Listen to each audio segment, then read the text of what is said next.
Good afternoon, y'all. Today is the 10th of October 2024, and I am Philippe, the Learn to Grow guy. Um, Here's what I've been doing. I've been transplanting some greens. When I say greens, I'm referring to stuff like mustard greens, as well as some Swiss chard that I've had growing in front of the cabin. Okay, in front of the cabin currently is a mess. I do need to clean up some stuff. I dug some stuff out. Some of the old plants I did break out. I did move out. Let me show you. See, it's sort of a mess, okay? These are mustard greens growing here. They're in abundance. My goal is to cook those before the week's out. Providing that the grasshoppers, let me see if I can zoom in on this one for you. Providing that the grasshoppers, as well as I think they're called cucumber beetles, does not eat all of them. But as you can see, a lot of these have been getting eaten, consumed by the various beetles and such, okay? Yeah, they've been getting consumed, and I need to harvest what's left. So otherwise, this is what's left of my large Swiss chard plant. This is the regular red one, and this one over here was I believe it's called rainbow Swiss chard. It's the lighter colored one, okay? Either way it goes, they all have seedlings, okay, like that one, and some of these smaller ones are growing on some of the old plants. But you got seedlings all up over here, and more seedlings over here. You got some of both Swiss chard as well as some of the mustard greens. See, more mustard green seedlings. Well, little larger seedlings.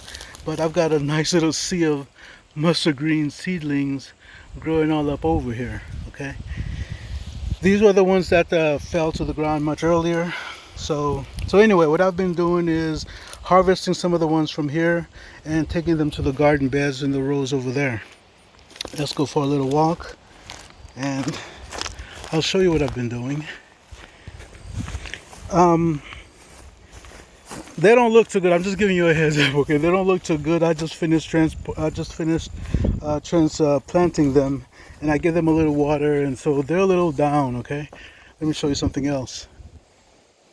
This is in my roadway. This is in this big open area here, and what I like to do is when I have an abundance of seeds, for example, see, this was turnip greens. I spread some of the seeds around. See, this is more of them. See, but of course that one there is dandelion. And where else? Oh, here's a big one here growing right in front of where the chayote squashes were. I'm not planting chayote squashes next year because it was a big dud. Okay, again, more of the turnip greens. That seems to have been growing here from the seeds from when I spread the seeds around. I just tossed them out. Whatever ones grow, like these here, that was fine. Like that one, I was fine with whatever grows. If they grow, they grow. If they don't, they don't. So that's what I do sometimes, because my whole concept is that I believe you should try to grow food in as many places as possible. Okay. Ooh, look at what I just noticed. Apparently, I disturbed this. This is a potato. Probably have to move it.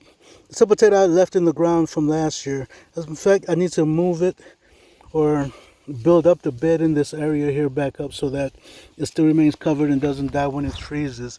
As a matter of fact, I've had a variety of potatoes that started growing. This is some of the purple potatoes. I had left some of the potatoes in ground for next year.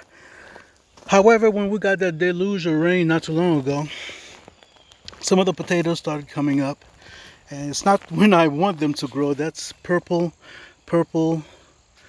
That one could be purple, it could be regular potato. I know I buried a couple of more of the potato plants while I was planting those little seedlings. See, like this is one of them. This is another one of them that I covered. I know I covered a few of them because I just didn't want potatoes growing at this time of year. The goal was for them to grow next year. Okay, so let me show you what I've planted.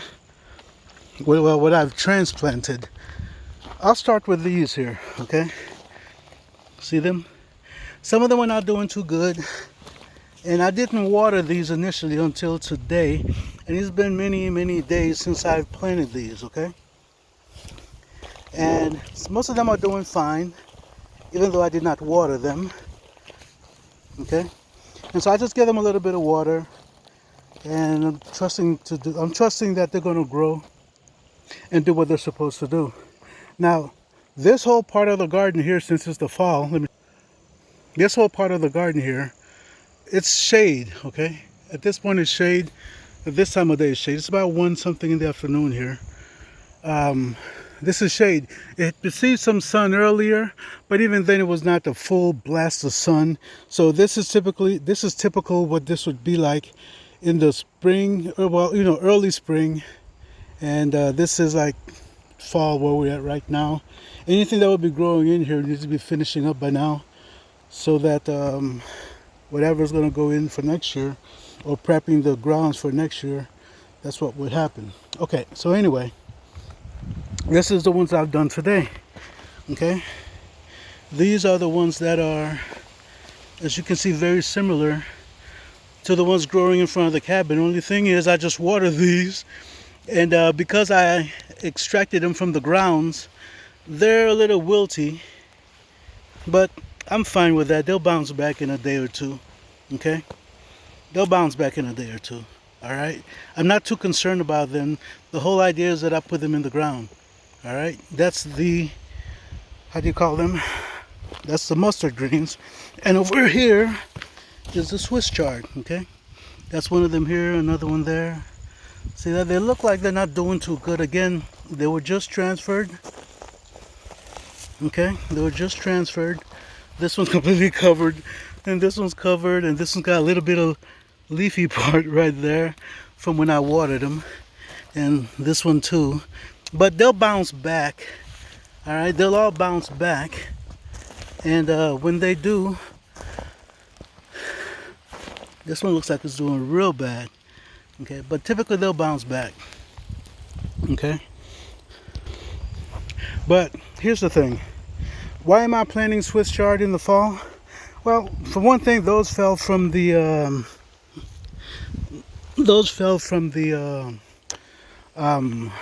plant itself. As I was letting the seeds dry out, those fell from the plant, and since they fell from the plant, the goal was to just let them grow, and there was no way I could recover all of those seeds that fell from the plant, for the simple reason that these seeds are typically brown, and the green seeds, they're really tiny. There was no way I could separate them. So I let them grow, and the key thing is to transplant them as they got bigger. Now, the main reason why I'm planting these, I've taken the time to transplant them. Those same mother plants, I transplanted those last year in the fall from one side of the cabin to the other, and they survived the winter. Okay, and since they survived the winter, I figure that they should survive the mild winters down here in the eastern part of Tennessee, middle eastern Tennessee. And by surviving the winter, that means that hopefully during the mild days of the fall, should the temperatures allow them to keep growing, that means that I may be able to harvest some greens, some mustard greens, as well as some Swiss chard. That would be real nice, And so therefore, that's why I did this one. So, hold on for a sec. Yeah, I had a phone call coming in, so I didn't want to pause that. So anyway, speaking of phone calls, but let me finish the point first, and then I'll go to phone calls. So, it's not just garlic. I think the last video, it was a short that I did talking about plant your garlic now. It's the fall. Garlic is not the only thing you can plant. There's also like the brassicas, the various brassicas. You can plant those as well, and those should do fine, provided that you have somewhat of a mild winter. Even back in Chicago, some of the what's the things, the little things that look like cabbages. Even some of those guys, I used to love to eat those in the winter days. Go outside after we had after We had a freeze overnight or something to that nature, or a freezing day. I actually love to go out there and eat some of the um, shucks, I don't believe this name is eluding me like this. But I used to go out there in Brussels sprouts. I used to go out there, pick some Brussels sprouts and eat them. They had the sweetest little flavor. You know, they had the very nice sweet flavor. I don't know if you've ever had a Brussels sprout in the wintertime after they went through a freeze cycle. Those son of a guns are pretty good. You really got to try some of those. Okay, you really got to try them. Okay, now back to the phone call. While I was in the midst of planting, I got a phone call from a company. Well, it's not from a company. It's a company I've been using for years now. Um, ACCA. I think it's ACCA. Yeah, I think it is because I've got their membership, and basically what their membership is what it is in case you ever get into a shooting incident, that's where you're defending your home. If you live in the city, I'd definitely recommend that you need that. Even out here in the country, I highly recommend that people get it too. I've got plenty of land out here that that needs to be defended, and I actually carry on a regular basis out here on the property as I go anywhere. There may be wild pigs out here or whatever. If I encounter anything, I want to be able to do what I have to do to protect myself. And also, there's also the two-legged kinds of animals that are out there also that want to try to do anything and such on your property. Okay, even out there in eastern Tennessee, where people are trying to help. I'd imagine the same thing is happening in the Carolinas, and sometimes people get desperate. I'm not telling you to take people out. That's not what I'm saying. I'm saying you do what you need to do to defend your home. Okay, that's the responsibility of every man, is to be able to protect their home.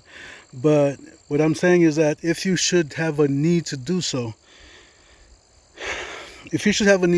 okay, you need to be able to defend your home. And defending your home is not just, saying, yeah, I had to shoot X, Y, Z. You need to make sure that your home is preserved. Whatever it is that you built up is preserved as well.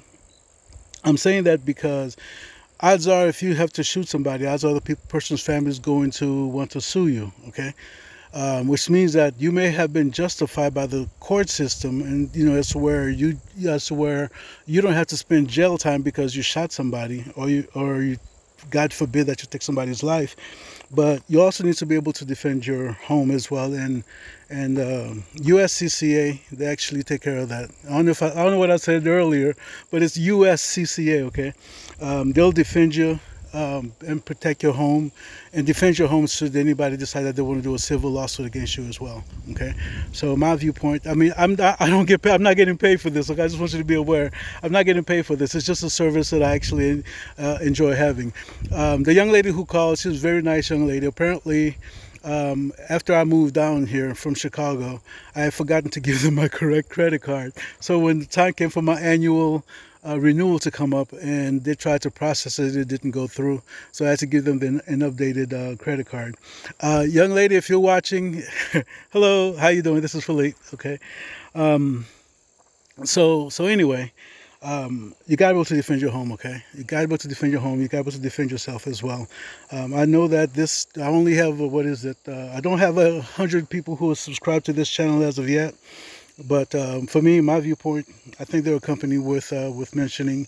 And I'm not, like I said, I'm not getting paid for anything. Okay? I'm just making a statement about about where I'm at. And they're also good at providing training videos for you, okay, so you can learn and understand what you need to do. So yeah, protect your home, defend your home, okay? So I guess you got 2 tips out of here for this one, huh? You got why to transplant greens, mustard greens, and stuff like Swiss chard in the fall. Again, they'll survive. Odds are they'll survive your winter, and that could potentially provide you another food source for the winter. Okay, and I forgot the name of those things again. I don't believe it's slipping mine again. Brussels sprouts. Okay, Brussels sprouts. They're also good for. They're also very good, very sweet over the winter months. If you have them growing in your garden, and I'll probably try to do some next year. But if you have them growing in your garden, keep one thing in mind though. Keep one thing in mind. What is those things? Aphids. You plant those things too early on, aphids will get to them. They'll try to devour them unless they're growing very healthy, and unless you have enough predatory bugs out there to take care of those aphids. Aphids suck, man. They suck. They'll take over everything and make you feel like you don't even want to eat your own greens because there's so many of them on your plants. But again, I've heard that electroculture may help with that, keeping them off. I bought wire from 2 years ago. I still have not used yet. Okay, I bought wire to experiment with electroculture. I still have not used yet. Just keep in mind that there's stuff like neem oil, but again, this is going into the fall. Odds of you getting aphids at this time of year, I'd say it's more likely to be unlikely. Okay. Now for next year, if you're starting at the full growing season, yeah, odds are you probably get some aphids. So, so anyway, um, good luck in your planting. Enjoy, and I'll see you guys next time. Y'all take care.